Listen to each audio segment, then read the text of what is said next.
L'as-tu vu? RCF Bordeaux.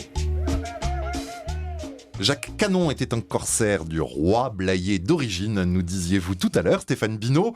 C'est notre chronique d'histoire locale et on parle de corsaire du roi. On peut peut-être préciser de quel roi ? Eh bien, il s'agissait effectivement de Louis XV. C'est donc sous Louis XV que Jacques Canon est sollicité une deuxième fois pour aller approvisionner Québec, qui est donc aux prises des Anglais, assiégés.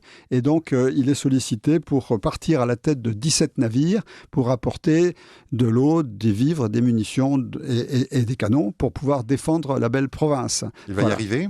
Alors, ça va être très compliqué, une traversée très, très dure. En arrivant à l'entrée du Saint-Laurent, il a déjà perdu 3 navires durant la traversée. Il va se heurter aux Anglais, mais il va réussir à franchir le blocus. Il va s'installer donc pendant quelques temps à Québec pour décharger toute cette marchandise, des bateaux qu'il reste. Et puis, l'hiver arrive, Québec est en train de tomber malgré tout. Et donc, il décide de repartir. Et en repartant, eh bien, il est pris par les neiges et les brouillards. Et là, à nouveau, il perd 4 navires qui s'enlisent, qui s'envasent. Et donc, malgré tout, il continue et il arrive à l'entrée du Saint-Laurent. Et là, il y a de nouveau le blocus des Anglais.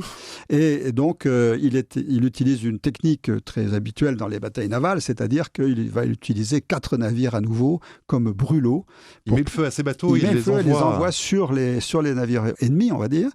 Et surtout, il a une autre stratégie, c'est qu'il décide que chaque bateau va devoir partir de sa propre initiative, selon son propre cap, on va dire, pour ne pas, et non pas en convoi, pour que les Anglais ne sachent plus qui suivre. Ah voilà. Oui, on part en ordre dispersé. On part en ordre dispersé, voilà. Et donc, c'est une opération qui réussit, mais Canon, au bout de quelques jours de navigation, n'en peut plus de se dire qu'il a perdu autant de bateaux, autant d'hommes, et donc il veut revenir avec quelque chose, parce que c'est son tempérament de corsaire, on va dire, et donc il va décider de changer de cap et d'essayer de couper la route des Anglais, des Indes, des Antilles, qui faisaient des Antilles jusqu'à l'Angleterre. Donc là, il est sur la route du retour, il a approvisionné Québec, il revient. Il revient et donc il cherche à voir s'il n'y a pas une prise possible. Et là, coup de chance, il tombe sur une énorme corvette anglaise chargée de cacao, de canne à sucre, etc. Encore et donc, les Anglais. Voilà. Et donc là, il capture très rapidement et très facilement cet énorme bateau parce qu'il est plus rapide, parce qu'il est habitué à ce genre de prise.